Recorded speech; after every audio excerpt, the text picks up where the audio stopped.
Hey guys, thank you for watching the Slat Rock channel. If you're new here, don't forget to subscribe and hit that bell icon to get notified every time we post a new video. And if you've already done so, just make sure that it's still active.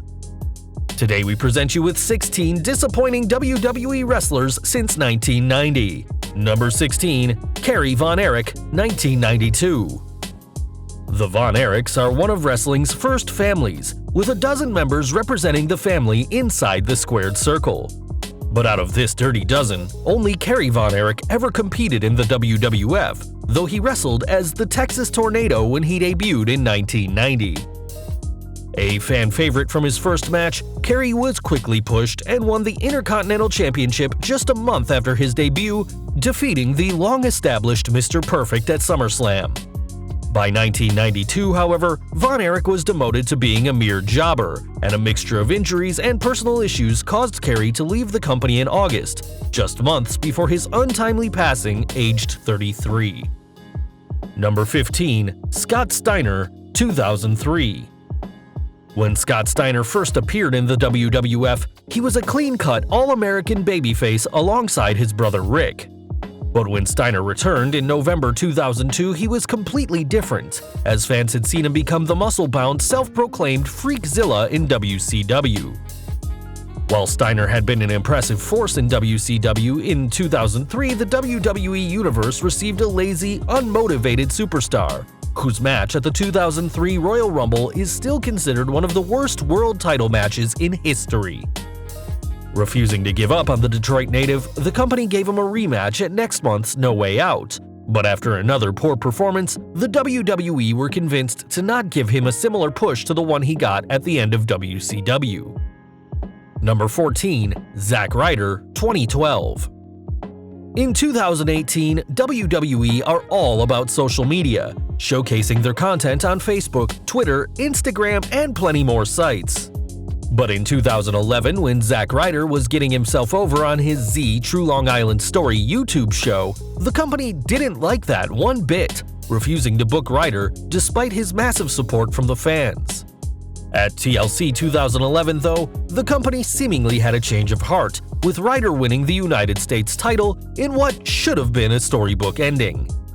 Instead, the company quickly stripped everything from the woo-woo-woo superstar, having him lose the gold quickly before losing then-girlfriend Eve Torres, a breakup made even worse when Eve emasculated him at WrestleMania 28 in 2012.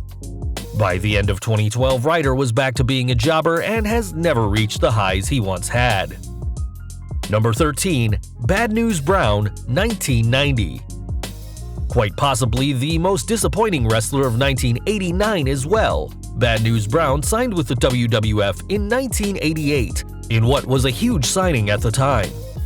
A judo bronze medalist at the 1976 Montreal Olympics, Brown became arguably a prototype Stone Cold Steve Austin, refusing to trust anyone, even his fellow heels. By 1990, though, Brown's star power had dropped significantly, with the Olympian entering a completely tone-deaf feud with Roddy Piper, which saw the Scotsman paint half of his body black in what Brown has since described in interviews as a clear racist attack. After failing to beat Piper at WrestleMania 6, Brown left the company in the summer of 1990, claiming Vince McMahon had broke his promise to make him the first black WWF champion. Number 12. Bart Gunn, 1999. Bart Gunn was probably never going to be the next Triple H, but there's no denying his in-ring skill. Unfortunately, in 1999, the company completely ruined Gunn in just 35 seconds. After winning the Brawl for All shoot fighting tournament, which was WWF's answer to UFC, Gunn could have been a huge star. All he had to do was defeat Eric Butterbean Esch at WrestleMania 15. Instead, Butterbean completely destroyed Gunn, knocking him out in just over half a minute, completely destroying all tough guy cred that Gunn had built, with the Smokin' Gunn being released not long after. They say if you pause the WrestleMania fight at just the right moment, you can pinpoint the exact second Bart Gunn's career breaks. Number 11. Karma, 2011. In TNA, Awesome Kong was one of the company's top stars, which is why expectations were so high when the former Knockouts champion signed with WWE in 2010. At a time where the company preferred models over actual talent, Karma broke the mold, with promos showing the monster heel destroy Barbie dolls left and right. But in one of the company's most bizarre moments, Karma randomly broke down in tears after one of her attacks, announcing a week later that she was pregnant. The joyous news secured the end of her push, as Karma would leave for the rest of the year, returning at the 2012 Royal Rumble before leaving the company in July, never having a single one-on-one match as a WWE superstar. Number 10. Bob Backlund, 1993. A decade after losing the WWF Championship to the Iron Sheik, Bob Backlund returned to the WWE in 1992, though to a very different company. Not long after returning, fans quickly saw that Backlund was out of step with the new generation, as the 44-year-old squeaky clean babyface had plenty of wrestling skill, but absolutely zero charisma. After a highly underwhelming 1993, things did get better for Backlund, as in 1994 he turned into a crazed heel who monologued about the good old days and had plenty of grievances about new, edgy, popular superstars like Razor Ramon and Bret Hart. Winning the WWF Championship in late 1994, Backlund's new title reign may have been brief, but by far was his most entertaining. Number 9. Buff Bagwell, 2001. One match can make a career, and one match can break a career, and in the case of Buff Bagwell, it was definitely the latter. Joining the WWF after WCW's demise, Bagwell was given one chance to impress, being booked to face WCW champion Booker T on a July 2001 edition of Raw. Sadly, Buff did not have the stuff, as the match stank up the show. 1 week later, Bagwell was fired from the company, who cited attitude issues as just one of several reasons behind his release. Another reason was that his mother Judy, who is somehow a former WCW Tag Team Champion, was pestering the WWF about giving her son a push in what might be the most embarrassing mom moment in history. Number 8. The Nexus, 2010. Yep, in 2010 it wasn't just one superstar who was the most disappointing, it was a whole group. Sure, the group started strong, destroying everything on Raw in their June debut, in a moment so controversial it caused WWE to temporarily fire Daniel Bryan. But at SummerSlam, in a moment he now regrets, John Cena forced booking changes, making so that he almost single-handedly defeated the 7 remaining members, killing all momentum the group had. While Cena would later be forced to join the sinister group of renegades, the SummerSlam loss caused irreparable damage to the Nexus's cred, as fans knew it was only a matter of time before Big Match John would break free and defeat them again. Number 7. Lex Luger, 1994. Lex Luger could have been 1993's most disappointing star, as his DQ victory over Yokozuna and post-match celebration, despite not winning the WWF Championship, not only made Luger look like an idiot, but cemented his image as not Hulk Hogan. But in 1994, things got worse for the leader of the Lex Express, despite Luger receiving more chances at capturing the coveted gold. After failing in all these shots, Luger was quickly moved to the mid-card, a huge demotion for the man Vince McMahon once thought would be his next hero.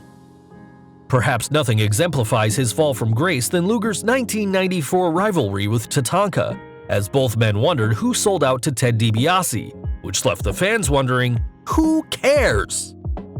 Number 6. Dean Douglas, 1995.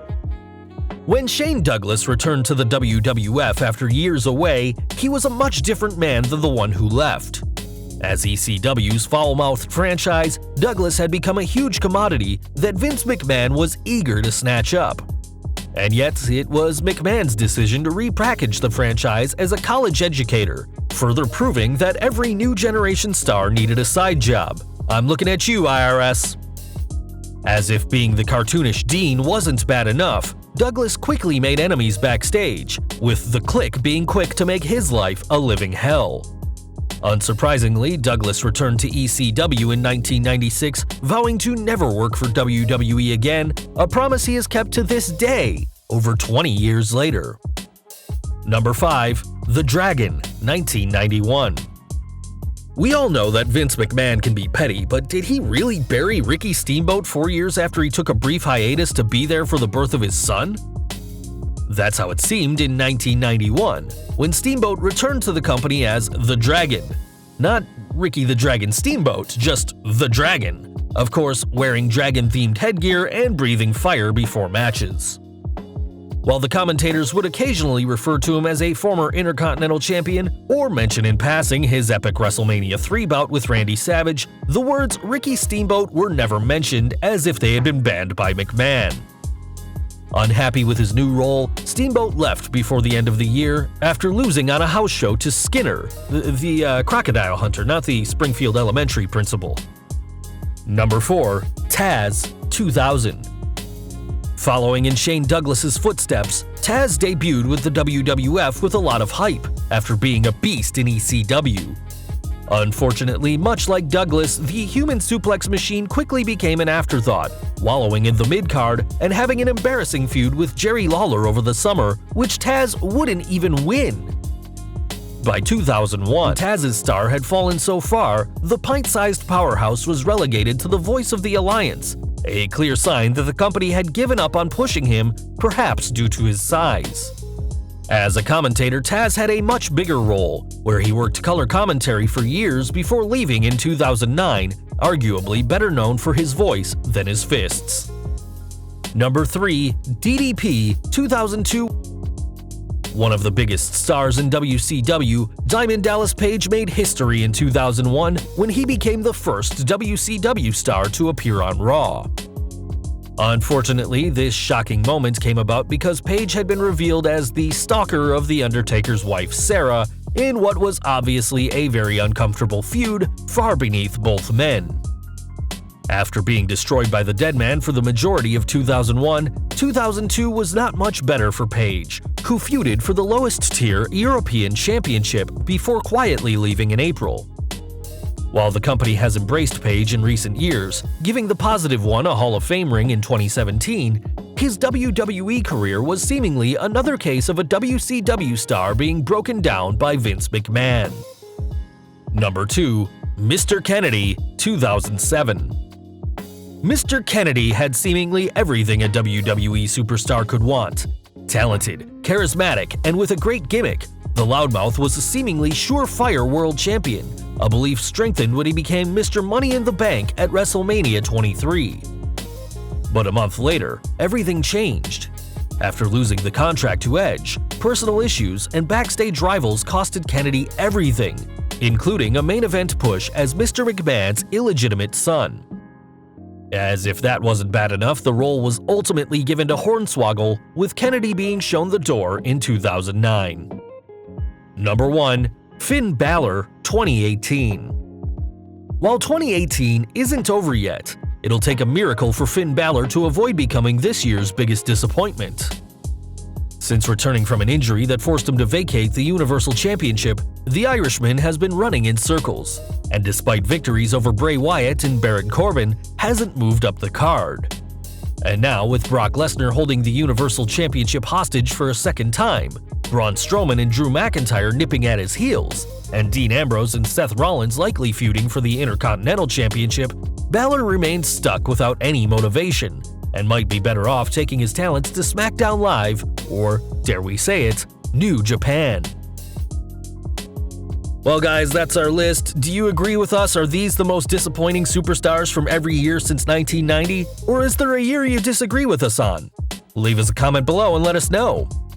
If you like this video, don't forget to check out our previous video, WWE Superstars You Probably Didn't Know Almost Died as a Result of a Wrestling Injury.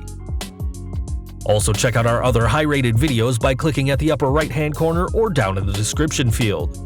If you did like this video, don't forget to hit that thumbs up button, hit the subscribe button and the bell icon to get notified every time we upload new content, follow us on Facebook and Twitter, and as always, thank you for watching.